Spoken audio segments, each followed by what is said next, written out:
All right, we are live here, and we have a bit of a strange, interesting video concept today. Someone reached out to us, an inventor, who has created a new type of modifier, and he says that he wants to hear from the photography community, I guess before he potentially spends his entire life savings creating this thing, to know if this is a good idea, what he should change with it before he does like a crowd-sourced type thing. And we actually have this guy here with us in a Zoom meeting. Let me get you on the screen here. Hey, hey, hey. All right, so this is Vasyl, right? That is correct. Hello, guys. Hello, Lee, Patrick. Hello, community. How you guys doing? Good. Where are you calling from right now?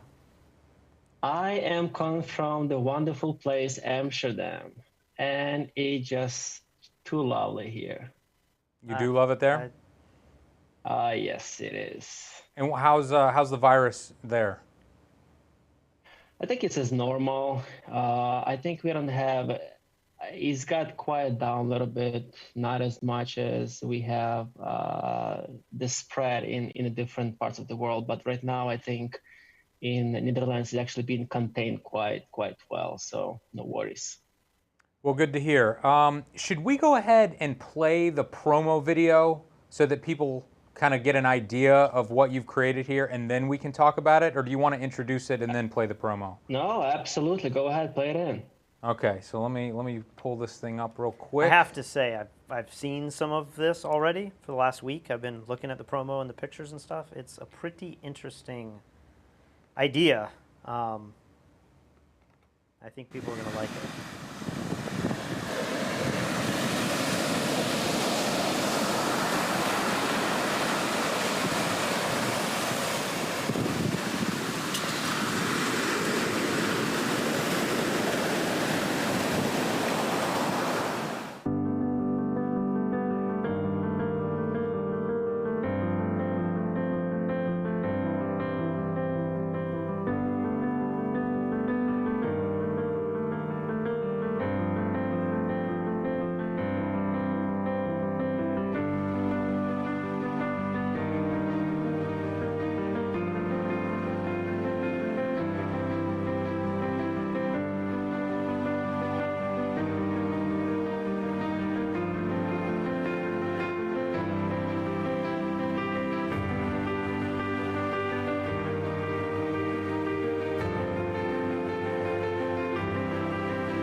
Very interesting. So let me get you back in here.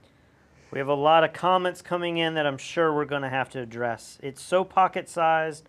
It looks like it could be a kite. People are saying they thought their 36-inch octabox was tough to handle.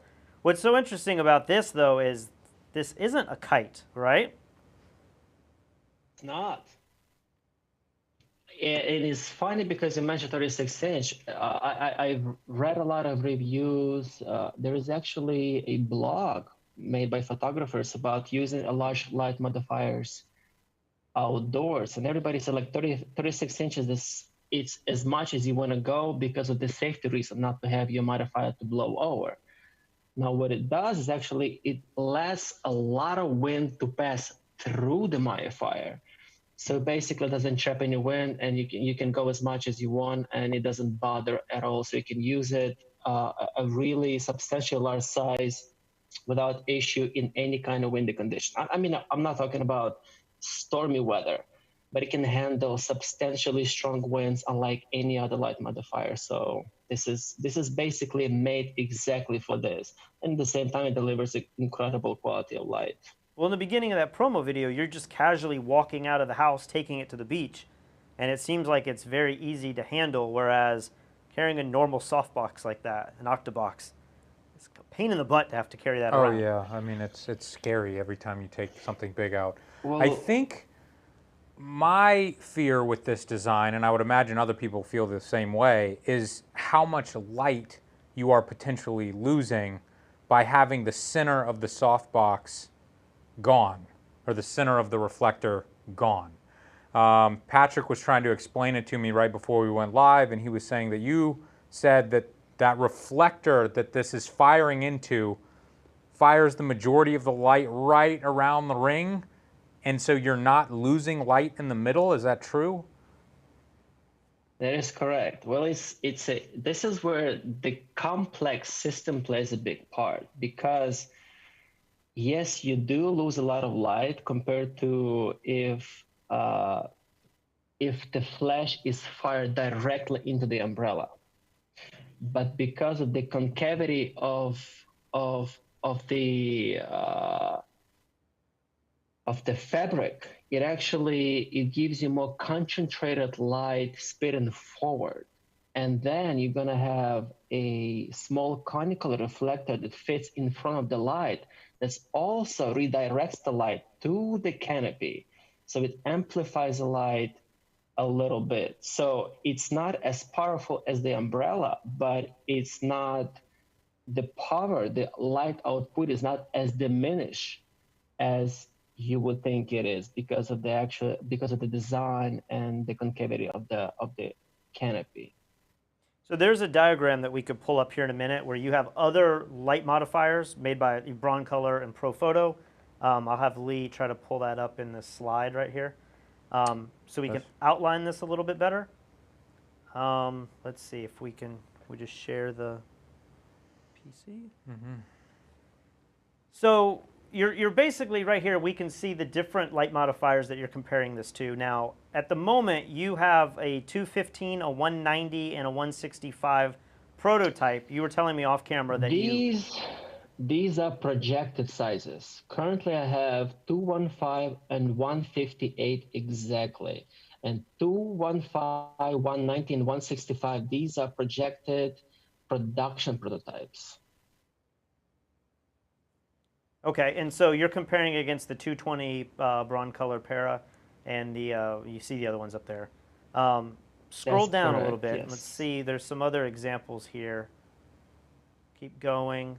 So this one's interesting. You were telling me one of the big benefits of this light is not only is it a huge octabox that is a little bit or a lot less resistant to wind, which would be helpful outside, but you can also shoot through it like a ring light. Remind me again, are these examples showing you shooting through it and shooting in front of it like you might traditionally do with a regular octabox? Right. The image B is actually, I was standing right in front of the light, and the light was directed straight at the model. The image A, I was standing behind the reflector and shooting through the reflector. Now, I'm not sure if you're going to be able to see exactly how the quality looks like based on these images, but the difference is substantial, because to put it in perspective, the difference between shooting in front of the light and shooting behind the light is like going from let's say f2 to 1.4. So it's substantial. This 1 meter difference makes substantial difference in the light quality. It's basically wraps around the model. The quality is quite distinctive. You go back to the I don't other. think you're gonna be able to see it based on the images that you see on the screen. Yeah, scroll down. There's some examples of this that you can see. I'm trying to remember, is this the right? Yeah, this is correct. Keep going down. So here you can see on the far left side, this is your larger version, and you can see how it fills in a lot of the shadows. Now, I think you were telling me this light is shot a little bit more 45 degrees off to the side as opposed to straight on. But you can really see Well, the wrapping actually, effect on the each left versus light the... was facing the subject directly, and the camera was positioned 45 degrees off the subject. But each modifier was directly facing the subject. So, in a studio environment, why do you think someone would want to buy this over a standard large reflector? Well, it all depends what kind of reflectors we're talking about, because let's take as an example large parabolic umbrellas, because I actually was thinking about buying one for myself. The problem with the large parabolic umbrellas, and especially if you have a small or medium-sized studio, if you place that large parabolic umbrella, I mean, the usable space of the studio is diminished by quite a bit. And my idea was to create a ring light that actually is a large in size, but also is very thin enough that I could put it against the wall and use the entire studio space as much as I want. So I can use the light, I can shoot pictures standing in front of the light, inside of the light, and actually I can go behind the light and have all the studio space available to me. And this is the biggest, I would say, difference between the large parabolic umbrellas or any kind of large light modifiers compared to veneer light modifiers.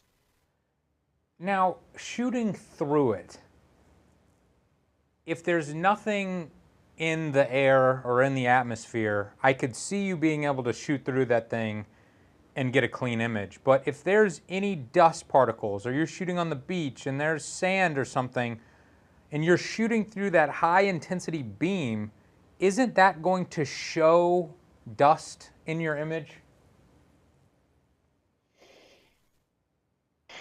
In 3 years taking pictures and shooting a lot through the light modifier, I never encountered this problem. I never even paid attention to this. It never even came up as an issue before. So the short answer would be no, there is no problem with particles or any kind of. I wonder if, you know, And like even though, I UFC mean, fighters... if you edit, even if you gotta get a little particle in the image, if you edit the images, you can simply remove it. But as far as like flares and dust or any kind of particles, I never had a problem with it. You know, when you shoot, you see photographers shooting the UFC fighters and they're ringside, and if you're shooting far enough in front of you, you could blur out even something as crazy as a fence. Yeah. Maybe like little dust particles when you're focusing that far away would be so minute. Well, I agree. I don't necessarily think that I would be able to see the dust particles. The depth of field would change that, but I would think the image would just look washed out. I would think you'd be shooting through a haze of bright dust, but in your example picture there, I certainly couldn't see that. Absolutely not. I think it wasn't a problem. It was never a problem. It's the same thing as shooting on a sunny day. There is no difference. A lot of people are asking Maybe. about how portable is this. Yeah. We have another video that maybe you can queue up that shows the breakdown and buildup of this, and I think that is what makes it so unique if you're trying to use this on the fly outdoors. One sec. I don't know, maybe you can mute this video too, and we can just kind of talk over it as it plays. There's Okay. nothing that exciting happening with the audio, but you can see this thing is pretty much built, ready to go. It snaps, everything snaps into place. That's the greatest speed ring I've ever seen in my life. All of our speed rings trying to get those metal bars in there is just horrible. You can see how thin it is too. Like, if you ever use these parabolic dishes where they're 3 and 4 feet deep, I mean, Yeah. they take up a lot of space. Also, you got to sandbag a lot of them too, you know? You put that in the studio, it naturally wants to tilt forward and everything. That's true. I assume you would still use sandbags on this. Is there anything you want to add? Yeah, you can speak over this, Vasyl, if you're there. Did we lose him? Maybe so. But he is really moving that around much more easily than the bronze color lights that I've used in the past. One other thing to point out, though, that we haven't talked about yet is that it appears for this to work, you have to have an exposed flash tube, which our B10s do not have. Yes, so, you know, the acute lights, the heads and stuff, they will work. Now, hold on. I'm going to go back here. I want to see if he lights up when he turns it on. A Not little. really. But look at the background. Yeah, okay, yeah, look at the background. It's kind of hard to tell, but Yeah, it is hard to tell, but I feel like you would expect him to be much brighter right there. I'm still having a hard time wrapping my head around the physics of how everything is. If it's like a laser, it might make sense, but I'm just thinking, like, is that really able to focus the light that much and not lose a ton of light? But the results outside, I mean, they look really awesome. Maybe we couldn't hear him because you muted I think the I whole muted that computer, rather so than. sorry Sorry about that. You still there, Vasyl? Yeah, I am. Can you hear me? Yeah, sorry about that. I accidentally muted everything and not just the video. We could also open some of these pictures if you want to go through some of them, Sure. just so people can see what was taken. That definitely has that Fashion. bronze color look. Yeah. Huge, huge specular light source outside. And what's interesting is with the center removed, it is acting like a ring light, and I saw a lot of people saying they don't like the look of a ring light in the eyes, but in many cases the ring light look in the eyes is a ring light that's inches away from the lens. Yeah. This almost looks like a huge octabox where someone's standing in front of it, which is a very common catch light that you Yeah, see like all here the you time. can see the catch lights right here. So, I mean, I would say Now, this. now this image specifically, you're looking at the raw image. So you can basically tell exactly how much details you get from straight out of the camera loop. And unfortunately, the quality of the image, it's not as good to, to see the details, but the work that needs to be done in post-processing is so minimal. I mean, if you are the shooter that's looking for a quick job in and out with a minimal amount of post-processing work, you will have a blast using this modifier. What I mentioned earlier, and sorry I muted you and you were unable to speak about it, but the fact that it appears that you need an exposed flash tube, is that the case? That is the case. Unfortunately, that is the case, and this is, I will show you. This what creates a big opportunity because you have the big flash of about, I would say, 200 degrees that you can use, and Pro Photo is a B1, B10. Yeah, B1, B10, D1, D1X, yeah, but recessed. all those are Yeah, there inside. unfortunately, you cannot use those, even though they do offer a dome right on top of it, but it does the same results as you actually have the exposed flash tube, because this is, you can utilize the whole, this is a potential for a lot of opportunities. Well, my question to you would be then, wouldn't it be relatively easy, I'm sure you'd lose a little bit of flash power, but wouldn't it be easy to put some sort of modifier on top of the Pro Photo lights that would, you know, you're familiar with Pro Photo speed rings, the rubber speed ring, and it would just slide right on top, and then it would have a frosted dome on top of that that would shoot the light sideways rather than forward. The frosted domes diminish the light output. Yeah. Unfortunately, it cannot be usable. Oh, really? Okay. You cannot use it.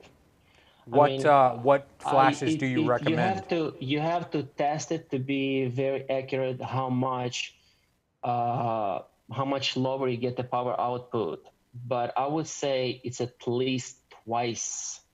So it's not as efficient as you would get when you have an exposed flash tube, when you have a bronze color Bowens or Godox monolights. Okay, so Godox, I'm trying to think of what all the other flashes look like, but Godox is one of the most popular, most affordable flashes on the market right now. They have exposed flash tubes. That's correct. So they have the AD2000 that has the little tiny flash tube, but then they have the other ones. I can't remember the model number of that, where it's 600. It's more like the B10s and the B1s and stuff. Can both of those lights work? The smaller speed light one that has there are a couple of things you have to look for when you are picking the right light for this modifier. First of all, it has to be the build quality of the light modifier has to be strong enough to actually hold 3.5 kilo reflector, because let's say currently I have two prototypes. One is 158, the second one is 215. The 158 is 3 kilos exactly, and 3 kilos, I believe it's 6.5 pounds. And the 2.15 meter, that's exactly 3.15 kilo, 3.5 kilo. So you have to have a monolight that's strong enough to actually hold this reflector. So it cannot be just a normal the light one. So it has to be a quality build. Have you considered making it to where the light modifier holds the flash? Say it again, please. Have you considered also having it be able to mount on a light stand, but the light modifier is supporting the flash as opposed to the flash supporting the light modifier? That's all in the future. A lot of adjustments are going to be addressed in a production prototype. So we're going to be able to extend the distance between the light stand and the light modifier, and we're going to be able to directly mount a smaller lights to the light modifier. So it will be designed, but we're talking about 4 months, 5 months from now on. But a lot of issues that currently the light modifiers have is going to be addressed in the final production prototype. I think what I am most interested in is how the heck you actually built this, because it seems like you've already done the hard work. You have working prototypes. We've seen them in the videos. So many people doing these Kickstarters and everything, they have an idea, but when they actually start trying to make it, they realize, oh my gosh, this is so complicated and it's so expensive, I'm going to give up. How long have you been working on this, and how did you build that prototype? It took me 3 years to build a prototype. But as you say, in my case, when I tried to build this specific light modifier, I had a priority because before that, I've been using large umbrellas, large soft boxes. And specifically speaking, I was using a Westcott 7-foot umbrellas. Now, those umbrellas produce a lot of light. Now, if you have a studio, if you have a small size or large or a medium, or if you have any size studio, you don't need a lot of light for the studio. You need a lot of quality light. So for me, the priority was to deliver as much quality light from one single modifier as possible. And this is where design actually plays a big part, because the priority for me to create a ring flash. So it's pretty simple. You take the light that spits from over here, just basically 180 degrees. And when you prioritize and build the canopy around it, it creates a new set of problems, or shall I say, a new set of opportunities, because now that you build the canopy, you have the light that bleeds forward, and you have the light that bleeds backwards. And now you have opportunity to make a different accessories to capture that light and to use that light to amplify the light output, to change the contrast, to change the power output, and change the quality of light.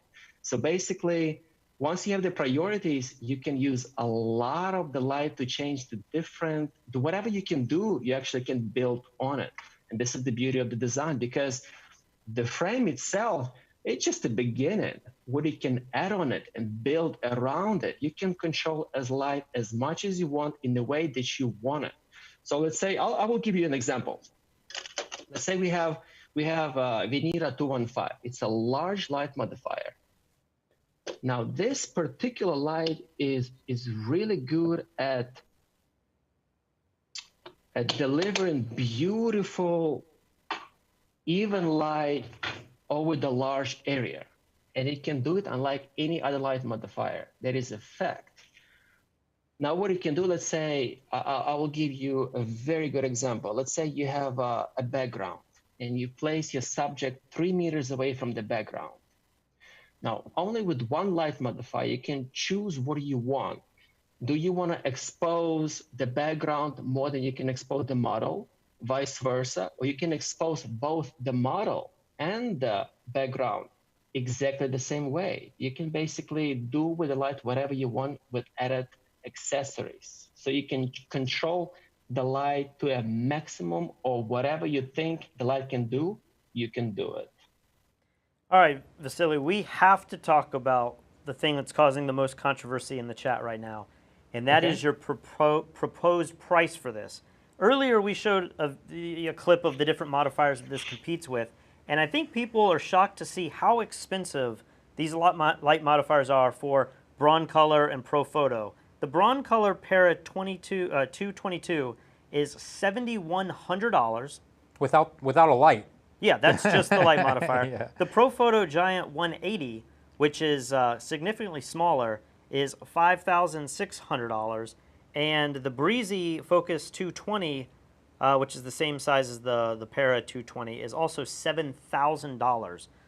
What do you think this is going to cost roughly? I know you have some prices here, but you said they may not be totally accurate. What do you think one of these is going to cost that's similar to the larger ones made by the other companies?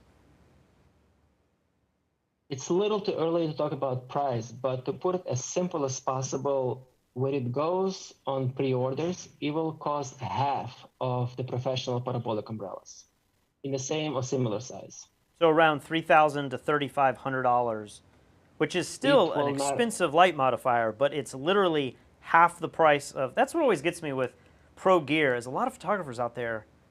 Like, I've been wanting to make a video with $20,000 lights because I think people would hate on it so much. But that's what pros use. The idea of a $1,000 light is still kind of, it's not that expensive compared to what a lot of photographers are used to. You're talking about actual flashes themselves, like the Right. ProPhoto Pro packs and everything. Right. The packs themselves are 15 grand. But, you know, a lot of these fashion photographers are using light modifiers that are $7,000, and they may have two in a clamshell. Yeah. You know, so $14,000 just on the light modifiers. Yeah. I think it's just another level of photographer, but it's also the genre of photography. I mean, wouldn't you say that this is for like on-location fashion photography and super high-end studio photography? I mean, your casual amateur, I'm sure some of them will buy it, but it's probably not for them, right? Well, it's all depends how much you care about the quality of the image. Well, good answer. Very good answer. Well, you actually touched a very good topic, because if you're trying to get into very expensive large parabolic umbrellas, you have to have a specialized kit, because if you already have a large parabolic umbrella, you can't just attach 3 kilo light in front of it and have it slide up and down, because that would easily tilt the light, and you would have to have a lot of sandbags and things to stabilize light modifier to make sure it doesn't tip over.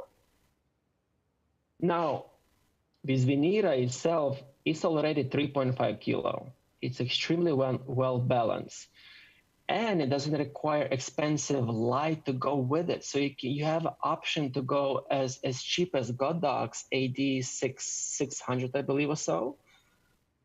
And you have a fantastic balance. So you just attach the light to this light stand, you attach the light modifier to a light, and you have a perfect setup. And you can take it anywhere you want it, anytime you want it. Let me try to explain this, and correct me if I'm wrong, but I think what you're saying is the way like the Broncolor parabolic light works is that the light is not mounted in the back of the softbox like we're accustomed to. It's actually mounted on an arm at the front, and it fires backwards into the light, and that reflects and hits your subject. And then you have the ability to push that light forward and backward, and you can change the focus of the light. but by putting it out on that arm, it can only be used with a flash head that connects into a power pack on the ground because it can't handle the weight. Is that what you're saying? That's pretty much exactly what you're saying. Now, So your light, I saw the instances where actually a big, I believe broncolor zeros was attached to the light, but it's just heavy. And if you take it outside, it's actually create quite disbalance of the entire light setup. So you have to have a team to stabilize it. You have to have a lot of sandbags to stabilize it. It's a lot of work. With Venera, it's not. One thing I want to bring up is a lot of people, and even us, have been saying it's kind of a ring light look. But I would argue that it's not entirely the ring light look. I mean, those headshots that you had looked very similar to Peter Hurley's big light setup. And when you get hard light really close to the lens, you get all those weird shadows and you get this really hard ring light look that in many cases is used as fill with a secondary light source somewhere else.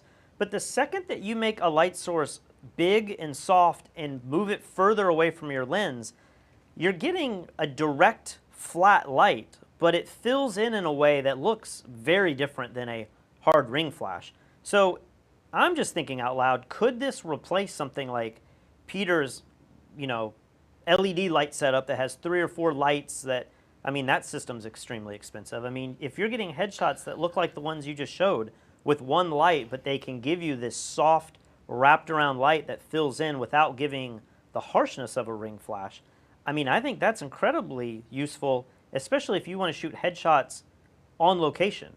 If there's a business, maybe not now with the coronavirus, but if there's a way to go to someone's house and shoot setups where maybe you need to be quick, that would be incredibly nice to just pop something in place that you can shoot through and not have to build a 4-light setup with ballasts and everything else like we're kind of used to. That is true. That's exactly the case. That is exactly the case because I've been on the both sides of the business. I've done a lot of photo shoots in the studio. I've done a lot of photo shoots on location, and I know what it's like because every single time I take a light on location, you have to have at least two or three lights, and you have to set it up. And then when you finish, you have to break it down. Now with this system, you can set up in seconds, and if you have something so big like 2.15 meter, you don't necessarily need to have a second light. So it takes seconds to set it up and use all the time that you have to take pictures and to make sure that, you focus on posing and you focus on things, something besides the setting up the light, because that's so easy and it's so simple. And once you set it up, you don't have to worry about changing the settings or changing, the light settings or changing the angle of the light or changing the settings of the camera.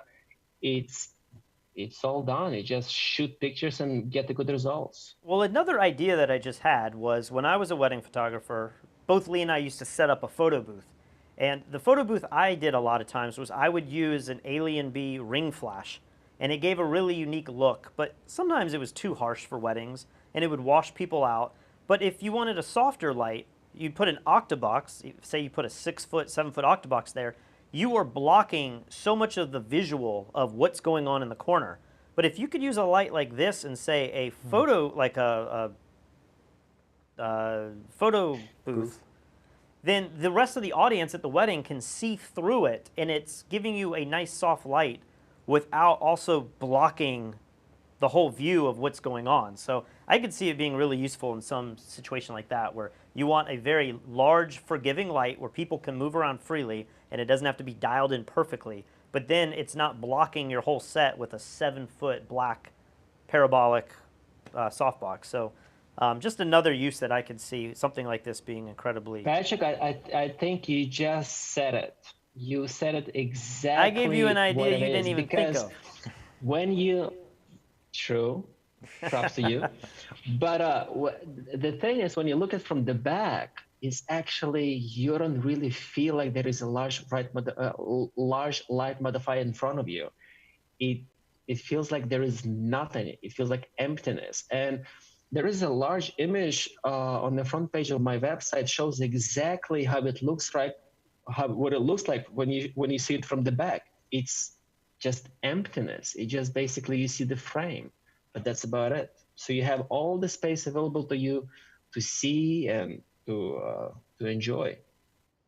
I have to admit, when I saw this, I thought there's going to be a small group of photographers that are going to love this. You know, I was thinking Joey Wright, our buddy who shoots swimwear on the beach. Like, this is exactly what he needs. We did a tutorial with him, and he's got his assistant with something and holding, and it's just blowing in the wind. It's ridiculous. So he would love it. But I thought, for me, I just, you know, I'm just not shooting this type of photography outside that much. But as you guys talk about it more, I'm like, because we have a cheap LED ring light here, and Yeah. it gives some interesting results. Yeah. But it still looks like the novel ring light look. yeah. And I think if you build something bigger, like Well, it's also, I mean, just like people do with the Broncolor parabolic. I mean, when you spend $7,000 on a modifier, it becomes a work of art in itself, you know? And I would say the same thing with your modifier. It's very different than your standard $80 Cowboy Studio. Yeah, with, you know, it's all bent up and Velcro on it. It's a totally different product. So it makes your studio look better, but then I also do like the idea that you can shoot people and see through it. I don't know. You're winning me over a little bit. I could see myself using this. so now. we should probably Good, that's the whole idea. Yeah. I'm thinking we should probably wrap this up. Is there any website you want to send people to if they have suggestions? I know there's a whole chat for you to go through and read everything people have been saying. Is there some place that you would like to get people's input from? Where do you want to send everyone that's watching this video? Well, I would really appreciate if you guys go to Ray Crown Facebook page. We just posted 2 videos today. If you can just post your comment, what do you think? Give us your honest opinion. Does it suck? Or is this something that can immediately expand your field of work, immediately improve your work? What do you think? Because your opinions, your feedback is actually going to play a crucial part how quick I can get on the market, because I am currently in the process of funding. And for me to convince investors in this crucial coronavirus time that this is the right thing to invest in, is quite difficult. And your opinion, your feedback will play a crucial part. So go to YouTube, go to our channel, Ray Crown, post your comment, what do you think, or just go to the website and see what we have, or goes to Facebook. We also have the Facebook and Instagram pages available. Just leave a comment, subscribe, and show us your support. And your support basically it's the most crucial element I can possibly get right now at this point. We will put links to all of those specific spots in the description below, so you guys can head over to that. Anything else that?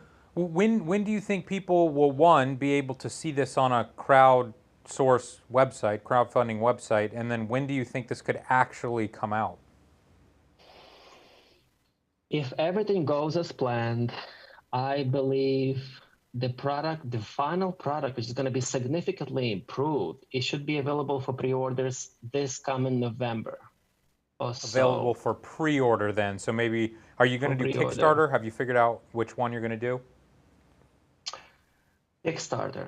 Okay. I think it's the best platform. And then people will be able to do Kickstarter in November, and then when will they actually have their hands on this? I would say it's a little too early to say exactly when, but I would say from the moment it becomes available on Kickstarter, it will take me 4 months maximum to deliver the product into the hands of the users.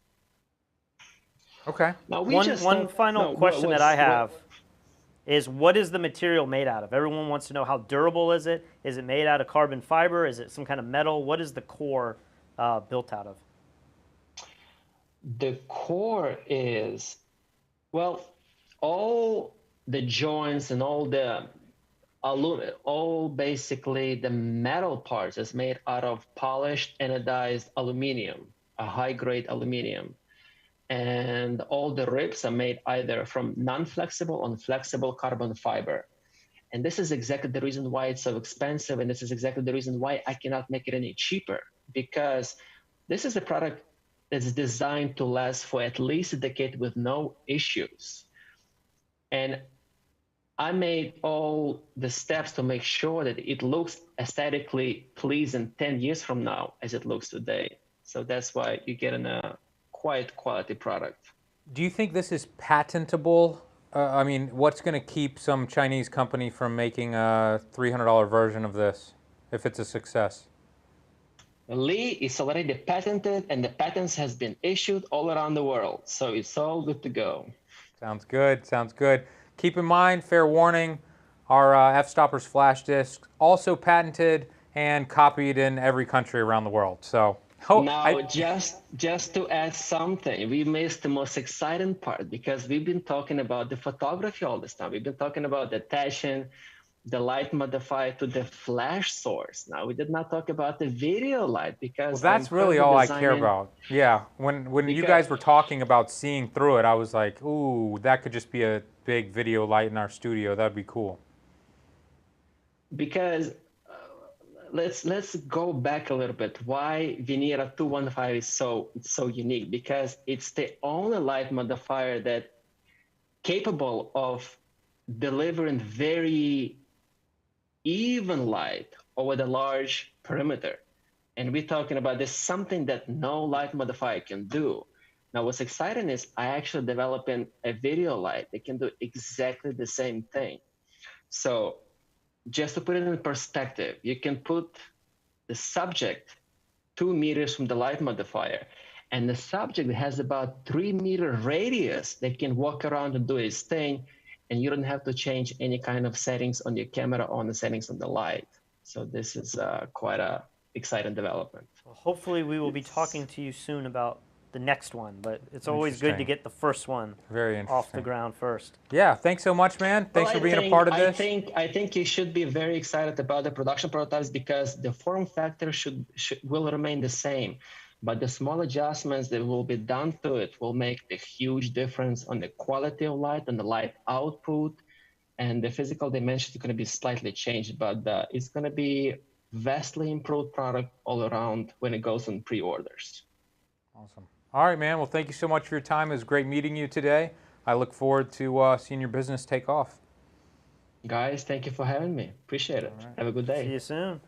That was very interesting. I have to say, he kind of won me over a little bit. You know, I thought it was a cool product from the very beginning, but I was also a little afraid that it just wasn't for me. You know, I knew it was going to be very expensive. I never knew the price until just then.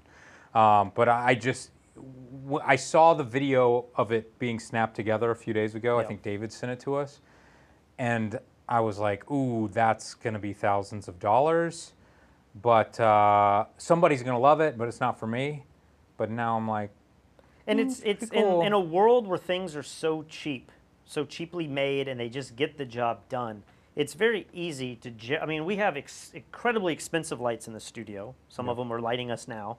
And then we have really inexpensive lights that we use all the time as well. But I think when you have a business and you're not sitting in a studio that you've built and you do YouTubing like we do, and you have to go out in the field and shoot, like you're saying, Joey Wright, and you're shooting 3 times a week or more. Yeah, with like the highest level of models and clients and everything. Something like that pays for itself very quickly. And I know that's a hard pill to swallow, but if I was shooting wedding photography, and like I said, that might be the perfect photo booth light, yeah, maybe I would drop $3,000 on one light and just know that it's there. My photo booth is going to look different than anyone else's. And everyone can still see through it and see what's going on while still giving beautiful light, and then reducing the amount of time that I have to spend in post, because with the ring flash, if they get too close, they're really bright. You know, it's you have to really get that perfect, which was kind of the pain that I dealt with. I think something like that could pay for itself very easily, but if you're just a hobbyist who likes to get by with a $100 light modifier or little LED lights and stuff, like it's definitely not for you, you know? Yeah, and that's the problem with any high-end I mean, you know, every time we mention anything pro photo, the internet is outraged because they cost $1,000 and this other one only costs $400 or whatever. That's just the world we live in. Obviously, this is not for the majority of people watching this, but we really appreciate you sticking around. And most excitingly is that was our first live broadcast with a guest. That's so true. I know a lot of people are like, why don't you have more guests on some of the other videos that we do on this channel? I think this is going to open the door for it. Absolutely. Well, make sure you're subscribed to fstoppers.com, the live channel, Fstoppers Live, and the regular Fstoppers YouTube. We will see you guys in a little bit.